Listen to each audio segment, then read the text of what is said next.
Upon leaving the capital and traveling 10 miles, you come to a river named Pulisangan, which discharges itself into the ocean and is navigated by many vessels entering from thence with considerable quantities of merchandise.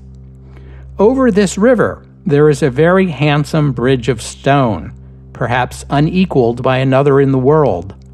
It has 24 arches, supported by 25 piers erected in the water, all of serpentine stone and built with great skill. Marco Polo, Book of the Marvels of the World, published circa 1300. Welcome to the history of the 20th century.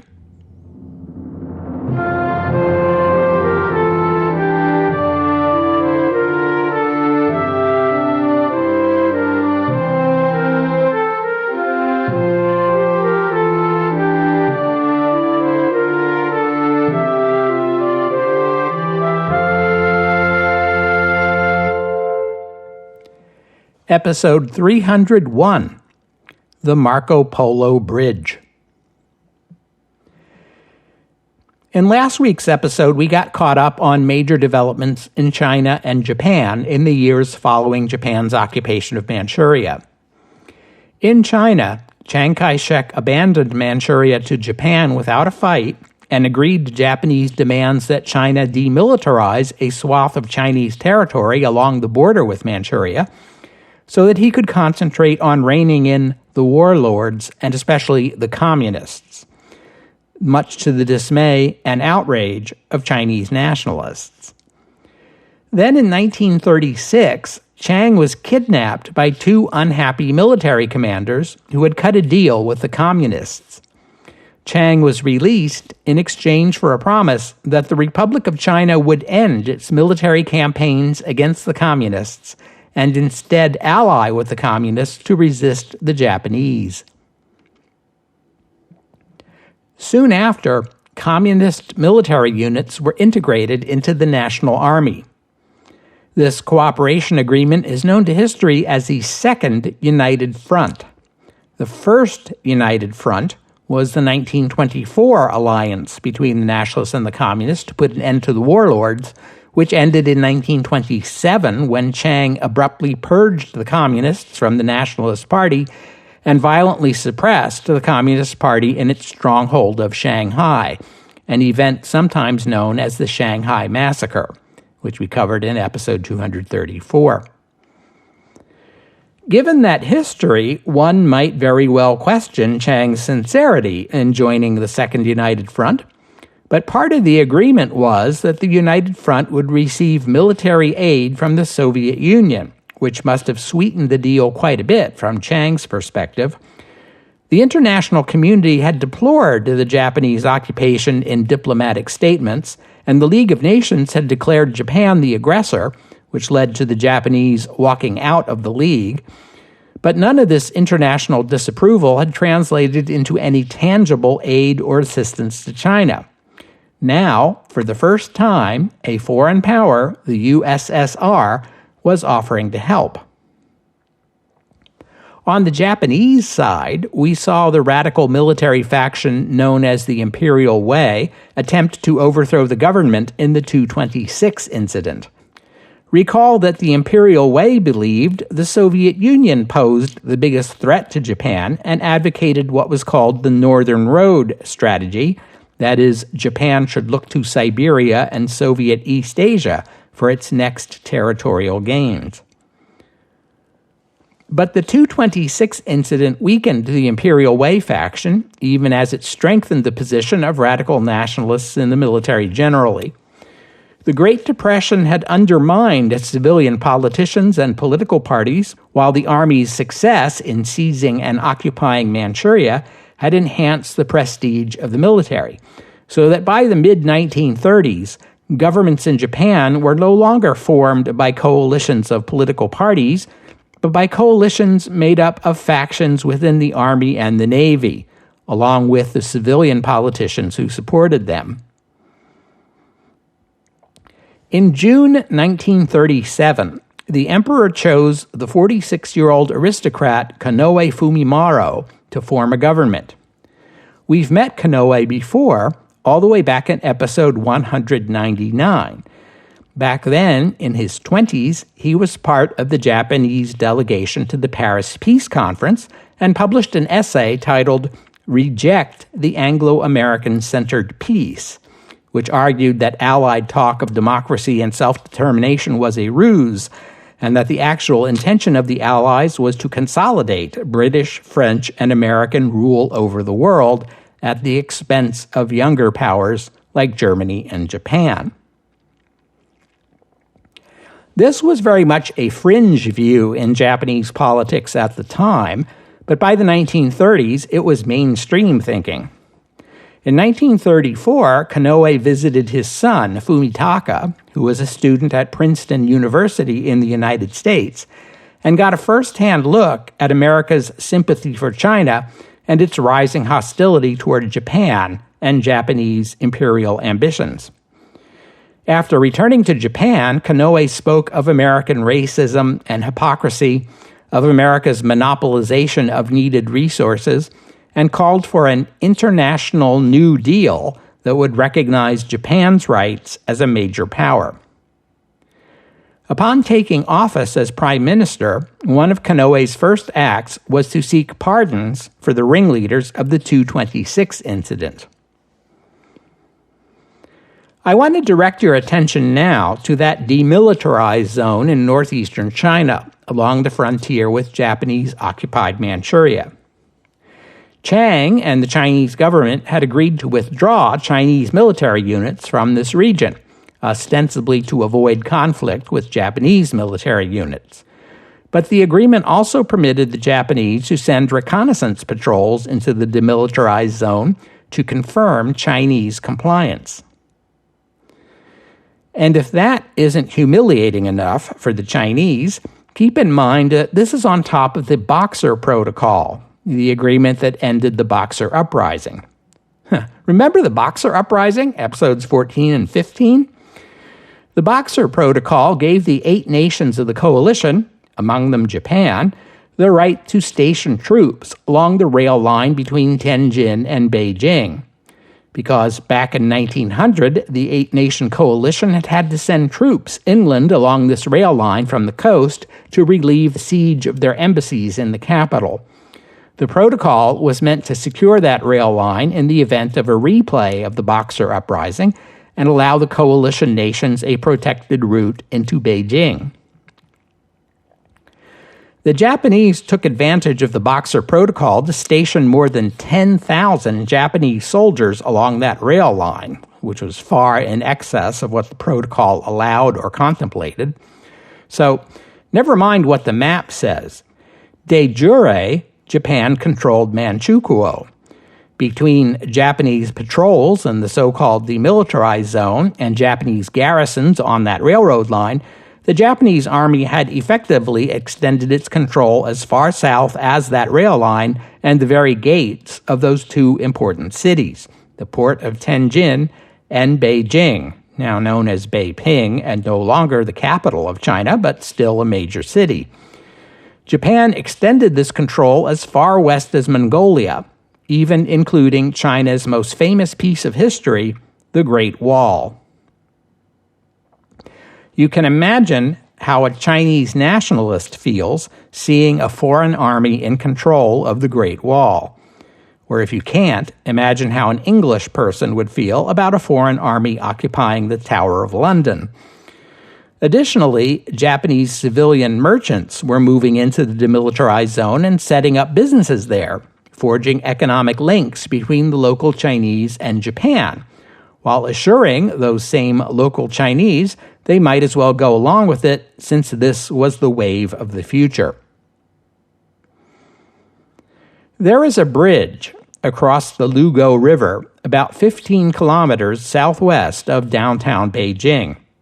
And this is the very bridge that Marco Polo found so remarkable back in the 13th century, except that it was rebuilt in 1698.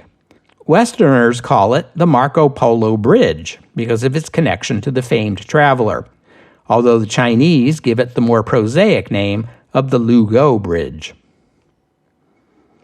On the night of July 7, 1937, a Japanese army unit was patrolling near the bridge when it came under fire. This was not the first incident of its kind by any means. It is widely believed that communist soldiers, now in the Nationalist Army, engaged in deliberate provocations in the hope of triggering war with the Japanese occupiers.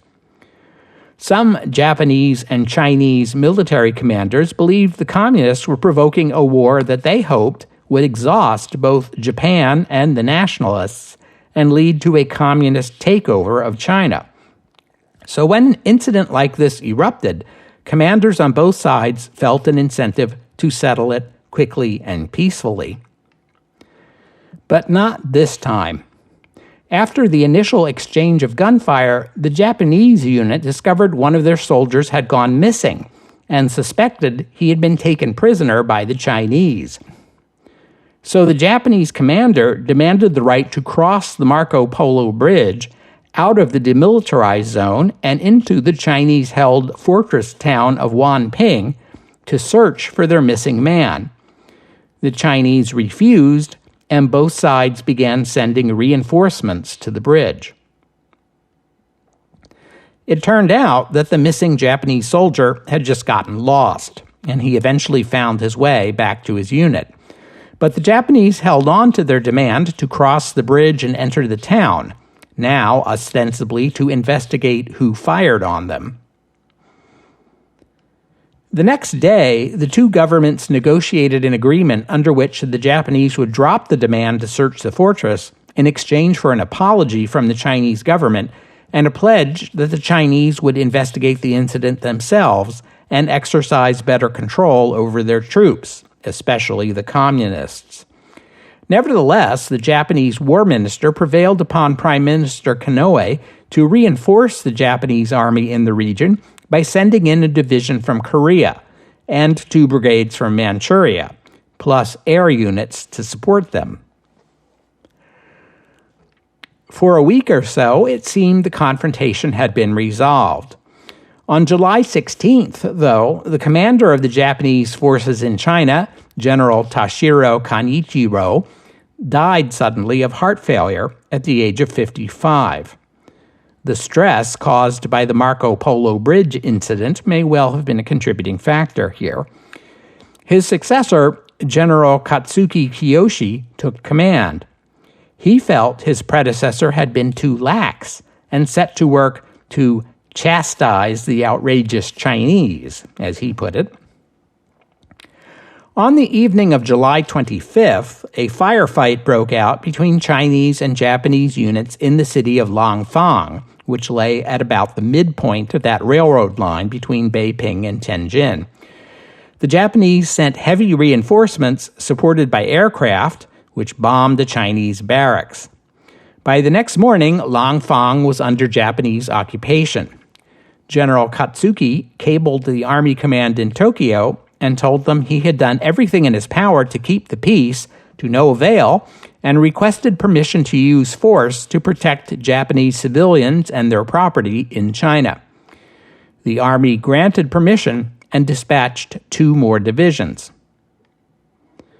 Army commanders briefed Prime Minister Konoe and his cabinet on the escalating conflict in China, assuring them that the Chinese could be brought to heel within 3 months.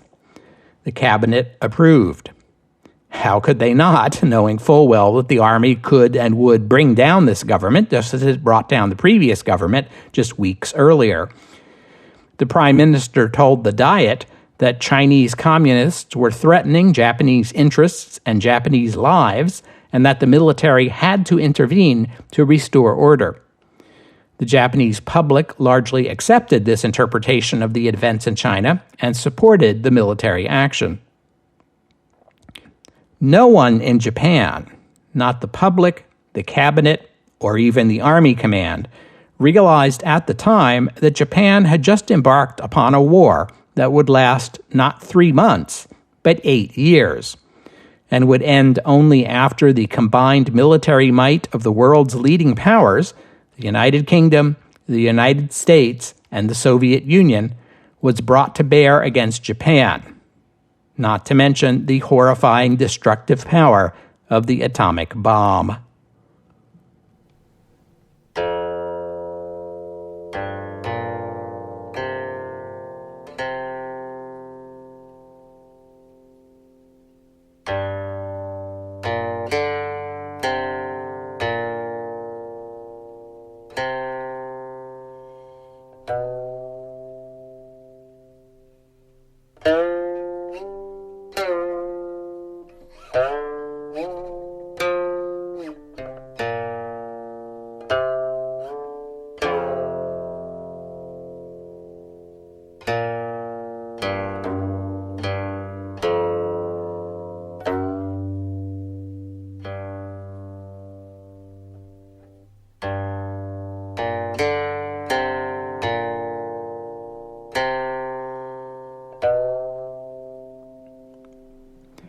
Two days after Prime Minister Konoe announced the offensive in China to the Diet, Japanese Army and Navy forces began a coordinated assault on the port city of Tianjin. Chinese forces in the city were outmatched and were ordered to withdraw.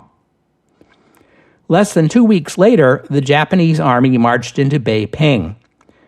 China's two most important cities in the region were now lost, and the plains of North China wide open to the Japanese.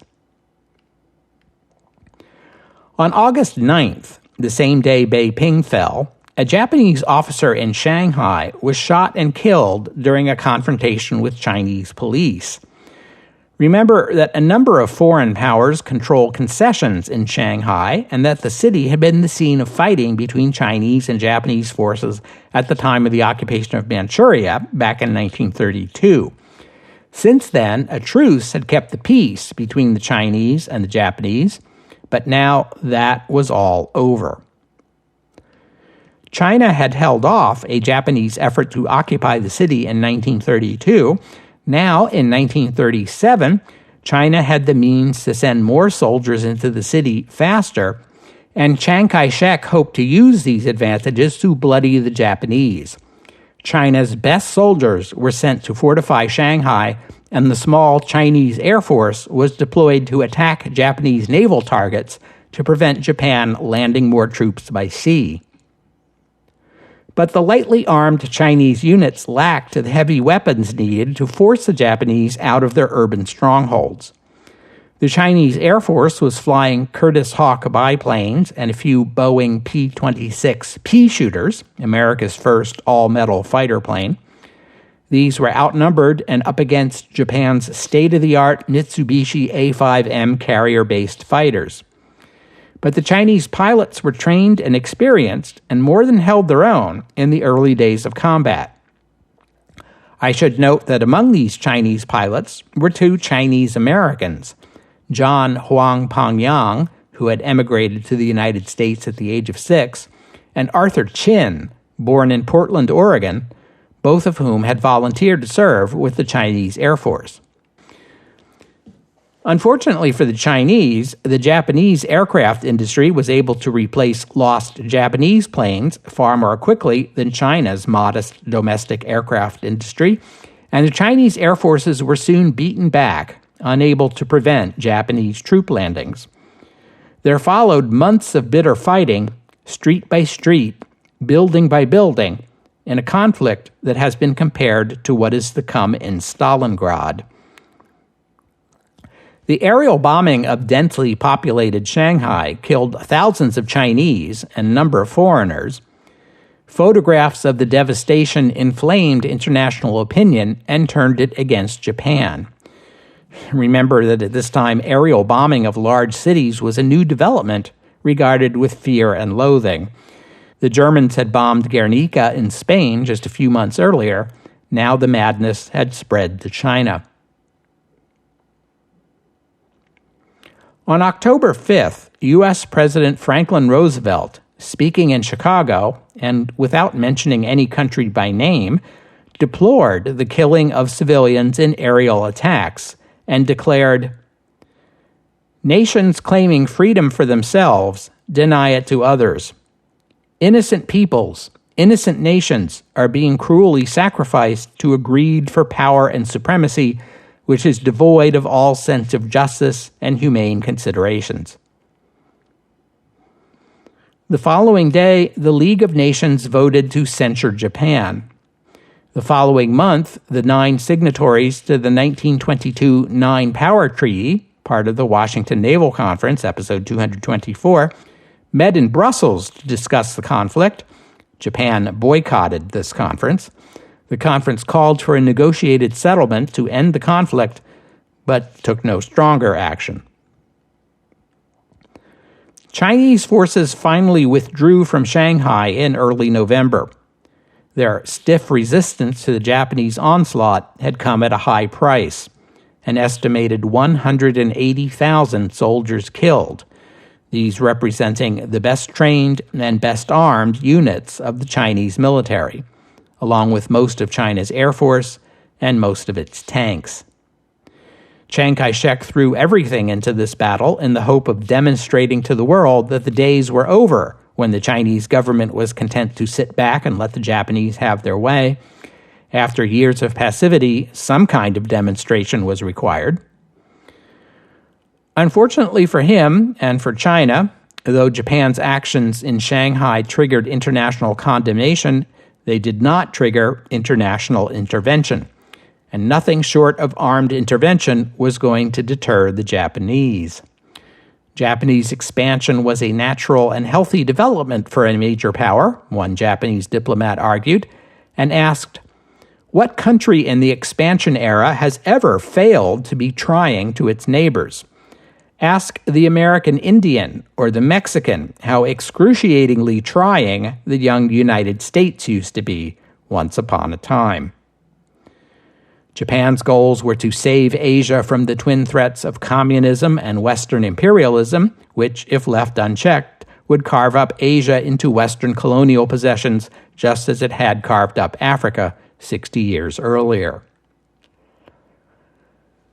After the fall of Shanghai, the Japanese government were initially content to hold position there. The purpose of the army's intervention had been to teach the Chinese a lesson, so mission accomplished, right?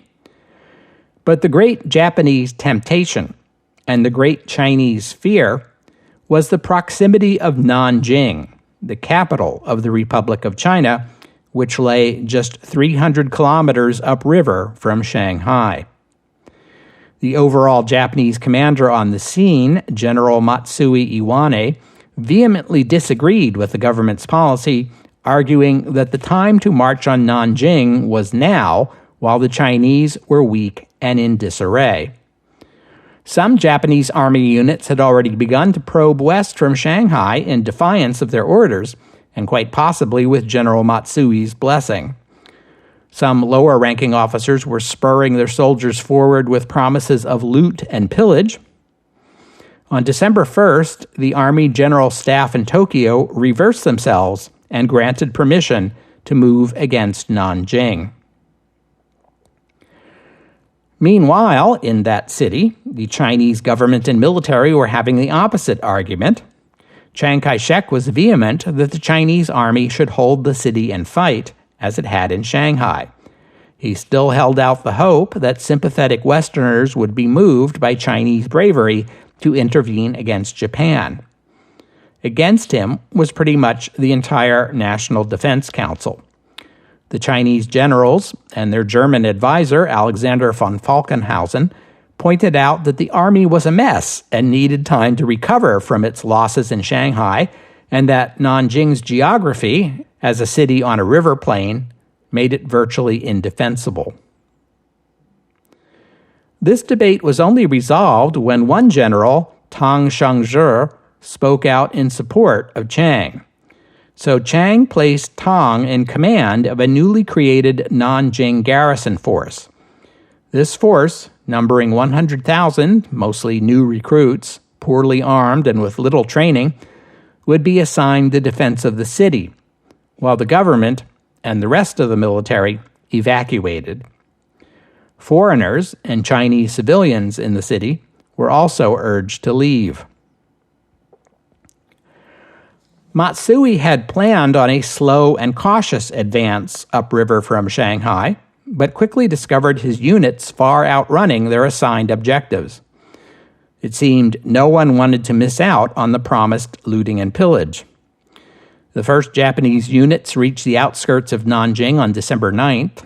Matsui drew up a surrender demand, calling on the Chinese to send representatives to meet with him within 24 hours to negotiate terms for a peaceful transfer of the city, pledging that civilians and surrendering soldiers would not be harmed, while threatening no mercy to Chinese who resisted. A Japanese bomber dropped thousands of copies of Matsui's surrender demand over Nanjing that day. On the afternoon of December 10th, after the 24 hours had passed without a reply from the Chinese, Matsui ordered his forces to take the city. The fighting was fierce. Members of the Nanjing garrison force were under orders not to retreat, and the few who tried were shot by their own comrades. Nevertheless, as General Tong put it in a dispatch to Chiang Kai-shek, "We are fighting against metal with merely flesh and blood." Chiang ordered Tong to withdraw from the city. Tong transmitted a withdrawal order to his troops at 5 p.m. on December 12th, just a little more than 2 days after the Japanese assault began. But it was already too late. The Nanjing garrison force was disintegrating. A few were able to escape the city, including Tong himself, but most who tried found Japanese soldiers everywhere they turned. Some Chinese tried swimming across the frigid Yangtze River and soon drowned. Thousands of panicked Chinese soldiers who could not escape shed their uniforms and stole clothing, often from passers-by on the street, in the hope of passing for civilians. Japanese forces took control of Nanjing overnight from December 12th to 13th, but there was sporadic fighting for the next few days as some Chinese continued to resist. General Matsui was a firm believer in the principle that Japan's role in East Asia was not that of a conqueror, but a liberator. Japan's goal was to free its fellow Asian nations from the twin threats of communism and Western imperialism to build a pan-Asian commonwealth that would benefit all. When he came out of retirement to assume command of Japanese forces in China, he proclaimed, "I am going to the front not to fight an enemy, but in the state of mind of one who sets out to pacify a brother." When Japanese troops entered Nanjing, Matsui told them to exhibit the honor and glory of Japan and augment the trust of the Chinese people. In hindsight, these pious proclamations read like a sick joke, because what followed was as far from the honorable pacification of a brother as one could imagine. It was, in fact, a world-historic war crime. It began with Japanese efforts to identify and arrest the plainclothed Chinese soldiers remaining in Nanjing. Soldiers searched the city looking for men who bore signs of military service, such as marks on their shoulders from carrying a backpack. The criteria broadened until it included anyone who had good posture. Most of those identified as soldiers were shot, an estimated 20,000 in all, the majority of whom were likely not soldiers. But that was just the beginning. There followed a month-long orgy of looting, arson, rape, torture, and murder by Japanese soldiers. Before it was over, a third of Nanjing lay in ruins. Estimates of the numbers of men, women, and children raped begin at 20,000 and go up from there, with most of the victims tortured and murdered afterward. Westerners in the city, including New York Times correspondent F. Tillman Durden and German businessman and Nazi Party member John Rabe, among others, bore witness to the crimes. They reported widespread killings and bodies piled high in the streets and other sights too grisly for me to recount in a family podcast. Rabe, the Nazi, protested to the Japanese embassy in Nanjing, begging the Japanese government to order a halt to the violence. These awful weeks of death and destruction are known to history as the Nanjing Massacre, or sometimes the Rape of Nanjing. The total number of Chinese killed is in dispute, partly because Japanese soldiers burned the bodies or buried them in mass graves, and military and government records were destroyed, but credible estimates reach 200,000, and some run quite a bit higher. The vicious violence in Nanjing, reported to the Western world by witnesses at the scene, did a great deal of damage to Japan's reputation in the West and tilted Western sympathies more than ever toward China. It didn't help Japan's reputation that on the same day Nanjing fell, Japanese artillery had attacked a British gunboat, Lady Bird, and Japanese planes based on the aircraft carrier Kaga had sunk an American gunboat, Panay. In that speech in Chicago, President Roosevelt suggested that war was like an epidemic. When it broke out somewhere, you imposed a quarantine. After the Japanese attacks on Panay and Lady Bird, Roosevelt invited the British ambassador to the White House to discuss a joint British-American blockade of Japan to force an end to the fighting in China. The British ambassador was horrified by the suggestion. In London, the British Admiralty was more receptive. They proposed that the Royal Navy would be able to impose a blockade of Japanese shipping along a line roughly from Singapore to New Zealand, and suggested the Americans would be capable, through a combination of embargo and naval action, of closing the Western Hemisphere to Japanese trade. The combined effort would have amounted to an effective blockade at distance with little risk to the Royal Navy or the U.S. Navy, but Prime Minister Chamberlain and the cabinet refused to take up the proposal, and it went nowhere.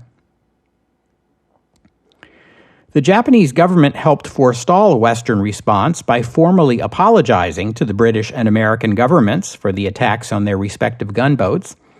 Naval Vice Minister Yamamoto Isoroku, who studied at Harvard College, spoke fluent English, and was staunchly opposed to confrontation with the United States, relieved the captain of Kaga from his command as a gesture of contrition. Also, the apology to the Americans was offered on Christmas Eve, which was surely not an accident.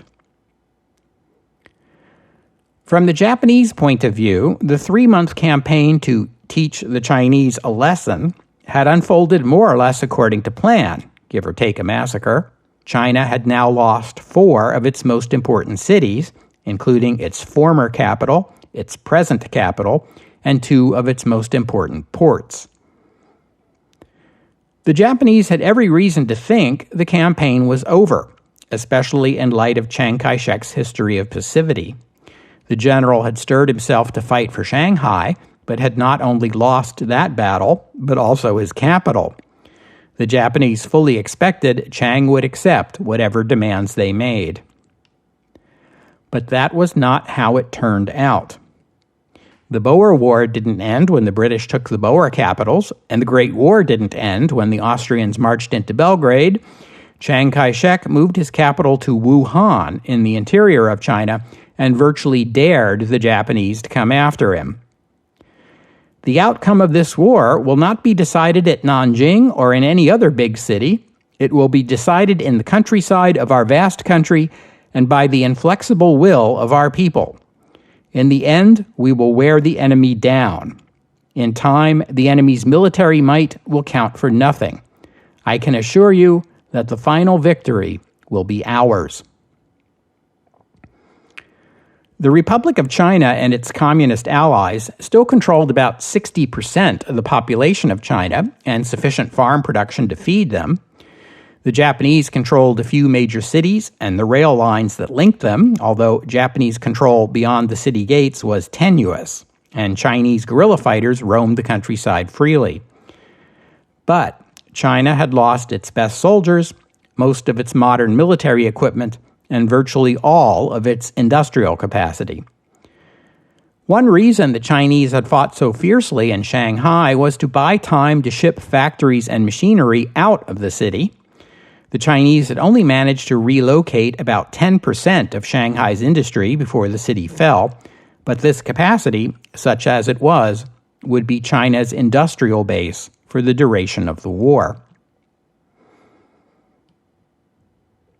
In earlier episodes of this podcast, I've sometimes described Japan as a country punching above its weight. We see another example of this right here, as Japan wins some huge early victories against a country with 5 times its population and 25 times its land area. But even so, given that discrepancy in their respective sizes, you can't expect a nation like Japan to put a nation as big as China out of commission with just a few punches, no matter how powerful or deftly applied. In January 1938, as the violence in Nanjing was dying down, in Tokyo, Prime Minister Konoe responded to China's refusal to come to terms by lamenting that Kuomintang aggression had not ceased despite its defeat, and the Chinese government was subjecting its people to great misery. The Japanese government declared it would no longer recognize the Republic of China, and the army would continue to press offensive action against Chinese defenders with an eye to capturing China's remaining cities, notably Wuhan, now the provisional capital. But maintaining this 3-month punitive campaign that was now turning into a years-long war of attrition was putting a severe strain on the Japanese economy, which was still climbing back from the Great Depression. Even so, in January 1938, the Konoe government introduced the National Mobilization Law. This was a broad and sweeping law that nationalized strategic industries and empowered the government to impose rationing and price controls and regulate newspapers and labor unions. To put it simply, the Japanese government was not only waging war, it was waging total war. The full-scale mobilization of the nation to support the war effort, something never seen until the Great War, and not seen since, until now. I say the Japanese were waging war, but this was not their official position, for there was no formal declaration of war by Japan. Japan's official diplomatic position was that it did not recognize the Republic of China and that China was not, in fact, a unified political entity with a national government. In other words, there is no such thing as a nation called China upon which war could be declared. This was a pacification campaign meant to restore order to a land in the throes of lawlessness and anarchy. This distinction was important diplomatically, since the United States Congress had by this time passed the first Neutrality Acts, which forbade sales of American arms or strategic materials or the granting of American loans or credits to any nation at war. The Japanese war effort was dependent on trade with the U.S., especially for petroleum. It was therefore necessary that Japan not be at war, at least not officially. As far as Chinese historiography is concerned, this conflict is usually called the War of Resistance Against Japanese Aggression, or sometimes the 8 Years' War of Resistance, which in China is generally regarded as part of the larger global anti-fascist war, that is to say, what we call the Second World War. In the West, this conflict is usually called the Second Sino-Japanese War, the First Sino-Japanese War being the conflict in 1894-95, which we talked about in episode 10. Western historiography generally treats the German invasion of Poland on September 1, 1939, as the beginning of the Second World War. This war, in Asia, was already 2 years old when that war began, although it's notable that the two conflicts began independently, and that in 1939 there was not yet any overlap in terms of which countries were belligerents in which wars. That's the difference between the First and Second World Wars. The first began with a single regional conflict that spread until it engulfed all of Europe. The Second World War is better understood, I think, as multiple separate conflicts that spread until they merged into one mega conflict. It would be every bit as reasonable to pinpoint the Marco Polo Bridge incident on July 7, 1937, as it would the 1939 invasion of Poland as the beginning of the war. But however you want to date the beginning of the Second World War, there is no debate over when and where it ends. It will end here, in East Asia, when the Japanese finally lay down their arms on September 2nd, 1945. But that is most definitely a story for another episode. We'll have to stop there for today. I thank you for listening, and I'd especially like to thank Anthony and Linda for their kind donations, and thank you to Weston for becoming a patron of the podcast. Donors and patrons like Anthony and Linda and Weston help cover the costs of making this show, which in turn keeps the podcast available free for everybody. So my thanks to them, and to all of you who have pitched in and helped out. If you'd like to become a patron or make a donation, just visit the website, historyofthe20thcentury.com, and click on the PayPal or Patreon buttons. While you're there, the podcast website also contains notes about the music used on the podcast, which is sometimes my own work and sometimes licensed, but most of the time the music you hear here is free and downloadable. If you hear a piece of music on the podcast and you would like to know more about it, including the composer, the performers, and a link to where you can download it for yourself, that would be the place to go. And while you're at the website, you can leave a comment and let me know what you thought about today's show. And I hope you'll join me next week here on the History of the 20th Century as we set aside politics and the looming war and turn our attention to a simpler and happier topic: fairy tales.